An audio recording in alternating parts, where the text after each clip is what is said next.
محبت کی سچی کہانی۔ ایران میں ایک لڑکا تھا۔ اس کے بچپن کی ایک پاکستانی لڑکی دوست تھی۔ وہ اپنی دوست سے بہت پیار کرتا تھا۔ بچپن سے وہ ساتھ ساتھ تھے۔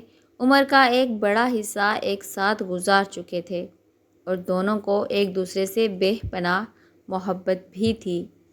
وہ ایک اچھا آرٹسٹ بھی تھا۔ اس لڑکے نے لڑکی کی کافی ساری تصویریں بنا کر اس لڑکی کو گفٹ کی تھیں۔ اس وقت وہ ایک کمپنی میں ایک آپریٹر کے حیثیت سے کام کر رہا تھا اور لڑکی کافی امیر خاندان کی تھی۔ اس کا مستقبل کچھ زیادہ روشن نہیں تھا، لیکن پھر بھی ایک امید کے ساتھ وہ دونوں ساتھ بہت خوش تھے۔ ایک دن اس کی دوست نے کہا کہ وہ گھر والوں کے ساتھ واپس پاکستان جا رہی ہے اور پھر کبھی واپس نہیں آئے گی۔ اس نے یہ بھی کہا کہ وہ ساتھ میں ان دونوں کا کوئی خاص مستقبل نہیں دیکھ رہی، تو اب سے ان دونوں کے راستے الگ الگ ہیں۔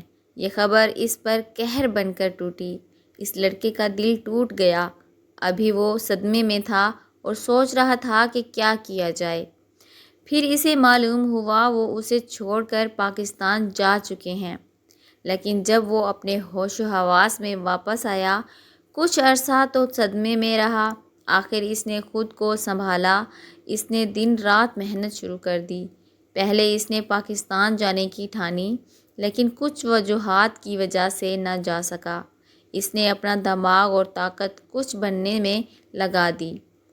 کوشش کر کے آرمی جوائن کر لی، لیکن قسمت نے ساتھ نہ دیا اور کچھ وجوہات کی وجہ سے اسے آرمی سے نکال دیا گیا۔ اس کی ساری ہمت ٹوٹ چکی تھی اور وہ زندگی سے مایوس ہو گیا۔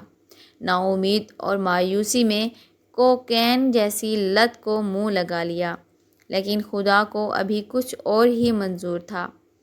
اسی دوران اس کا بچپن کا ایک دوست انگلینڈ سے پڑھائی مکمل کر کے واپس آیا۔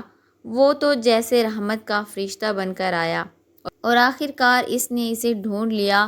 اس سے اس کی حالت دیکھی نہ گئی اور اس نے اس کا مکمل علاج کروایا اور وہ پھر سے جسمانی طور پر زندگی کی طرف لوٹ آیا، لیکن دل و دماغ اب تک سارہ کی تلاش میں اٹکا ہوا تھا۔ اسے یقین تھا کہ وہ اسے کسی بھی طرح ڈھونڈ لے گا، لیکن اب تک کی سب کوششیں بیکار رہ گئی تھیں۔ آخر اس نے پاکستان آنے اور اسے ڈھونڈنے کی آخری کوشش کی۔ اسے امید تھی کہ وہ اسے ڈھونڈ لے گا۔ اس نے اپنا سب داؤ پر لگا دیا اور پاکستان جا پہنچا۔ تمام ممکنہ کوشش کی جو کہ وہ کر سکتا تھا۔ ایک سال سے زیادہ تمام کوششوں کے باوجود، ہر اس جگہ خاک چھاننے کے بعد بھی جہاں جہاں کا ذکر وہ کیا کرتی تھی، اسے سارہ کی کوئی خبر نہ ملی۔ بالآخر وہ مایوس ہو کر واپس ایران لوٹ گیا۔ واپس جا کر اس نے اپنی دوست کی مدد سے اپنی کمپنی کھول لی۔ محنت کی اور محنت کا پھل بھی ملا۔ آپ اس وقت تک نہیں ہارتے جب تک کہ آپ خود کوشش نہ چھوڑ دیں اور خود ہار تسلیم نہ کر لیں۔ اس لڑکے نے بھی ہار نہ مانی اور پھر اس نے وہ حاصل کر لیا جو وہ چاہتا تھا۔ اسے کامیابیاں بھی ملیں، لیکن دل اب تک کہیں اور ہی تھا۔ وہ اپنی ہر کامیابی کا جشن اس کے ساتھ منانا چاہتا تھا۔ اس دوران بھی اس نے اسے ڈھونڈنے میں کوئی کسر نہیں چھوڑی تھی، لیکن اب تک بس ایک امید ہی تھی کہ وہ اسے ڈھونڈ لے گا۔ لیکن ہر پل اسے اس کی یاد، اس کے ساتھ گزارا ہوا ہر پل اسے اذیت دیتا تھا۔ زندگی جیسے رک سی گئی تھی۔ راتوں کو اکیلے رونا اس کا حسب معمول بن گیا تھا۔ اسے یہ بھی معلوم نہ تھا کہ وہ کس حال میں ہے۔ لوگوں کے سامنے روز ہمت باندھتا، مسکرا لیتا، لیکن کم ہی کوئی جان پاتا کہ اس مسکراہٹ کے پیچھے کتنے غم اور آنسو، اذیت چھپی ہوئی ہے۔ وقت گزرتا رہا کہ ایک دن وہ کسی کام سے کچھ دن ہمدان شہر گیا ہوا تھا۔ ایک دن وہاں تیز بارش ہو رہی تھی۔ وہ لڑکا اپنی کار میں کہیں جا رہا تھا۔ اس نے دیکھا کہ ایک بوڑھے آدمی اور عورت ایک چھتری میں کہیں جا رہے ہیں۔ چھتری ہونے کے باوجود وہ بھیگ چکے تھے۔ اس کے پاؤں سے زمین نکل گئی۔ اسے یہ جاننے میں زیادہ وقت نہ لگا کہ وہ اس کے دوست کے والدین تھے۔ اس نے جان بوجھ کر کار کی اسپیڈ ہلکی کر دی کیونکہ وہ چاہتا تھا کہ وہ لوگ اسے اس شاندار گاڑی میں دیکھیں۔ وہ چاہتا تھا کہ انہیں پتہ چلے کہ وہ اب ویسا ہی غریب نہیں رہا، اب اس کی اپنی کمپنی ہے، کار ہے اور سب کچھ ہے۔ لیکن پھر جو اس نے دیکھا، اس منظر نے اسے کچھ حیران کر دیا۔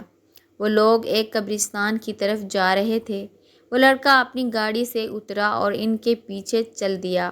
اس نے دیکھا کہ ایک قبر پر اس کے دوست کا نام لکھا ہے اور اس کے والدین کے ہاتھ میں اس کی دوست کی تصویریں تھیں۔ اس کے لیے تو دنیا جیسے رک ہی گئی تھی۔ اس نے دیکھا کہ اس کی بنائی ہوئی تصویریں جو کہ اس نے اس کو بنا کر دی تھیں، اس قبر کے برابر میں رکھی تھیں۔ اس کے والدین نے اسے دیکھ لیا تھا۔ پہلے تو صدمے میں اس سے کچھ بولا ہی نہیں جا رہا تھا، پھر پاگلوں کی طرح دھاڑیں مار مار رونے لگا۔ اس لڑکے نے روتے روتے پوچھا کہ یہ سب کب ہوا؟ تو انہوں نے بتایا کہ وہ پاکستان کبھی نہیں گئی تھی، اسے کینسر ہو گیا تھا۔ اسے یقین تھا کہ تم کچھ بن سکتے ہو، اس لیے وہ تمہارے راستے میں دیوار نہیں بننا چاہتی تھی، اسی لیے اس نے تمہیں چھوڑنے کا فیصلہ کیا۔ کبھی کبھی اگر کوئی آپ کو ویسے پیار نہیں کرتا جیسے آپ چاہتے ہیں تو اس کا یہ مطلب نہیں ہوتا کہ وہ آپ سے پیار ہی نہیں کرتا۔ اس نے اپنے والدین سے کہا تھا کہ اس کے مرنے کے بعد یہ تصویریں اس کی قبر کے برابر میں رکھ دیں، کیونکہ اگر کسی دن قسمت تمہیں یہاں لے آئی تو تم اس کے سچے پیار کو سمجھ جاؤ گے۔ اس کے محبت جسے وہ در بدر ڈھونڈ رہا تھا، وہ 3 سال پہلے ہی مٹی میں دفن ہو کر اپنی محبت کا انتظار کر رہی تھی۔ آج اس کی تلاش ختم ہو گئی تھی، آج اس نے اپنی محبت کو ڈھونڈ ہی لیا تھا۔ اس کے بعد وہاں صرف تیز بارش، قبر، وہ اس کے خاموش محبت اور سسکیاں تھیں۔ جیسے جیسے رونے کی آواز اونچی ہوتی، بارش تیز ہو جاتی۔ شاید بارش کو کسی بات کا احساس تھا، کسی کو یاد کرنے کا دردناک طریقہ یہ ہوتا ہے کہ آپ اس کے برابر میں بیٹھ جاؤ، یہ جانتے ہوئے بھی کہ نہ آپ اس کو پا سکتے ہو اور نہ ہی اسے کبھی دیکھ سکتے ہو۔ زندگی میں انہیں وقت دیں جو آپ کے لیے اہم ہیں، کہیں ایسا نہ ہو کہ کسی دن آپ جاگیں تو اس انسان کو ہی کھو دیں جو آپ کے لیے بہت اہم تھا۔ لولی اینجل کے پیارے ناظرین، تو آپ کو کہانی کیسی لگی؟ امید کرتے ہیں آپ کو کہانی اچھی لگی ہوگی۔ ہماری ویڈیو کو لائک اور ہمارے چینل لولی اینجل کو بھی لازمی سبسکرائب کریں۔ شکریہ۔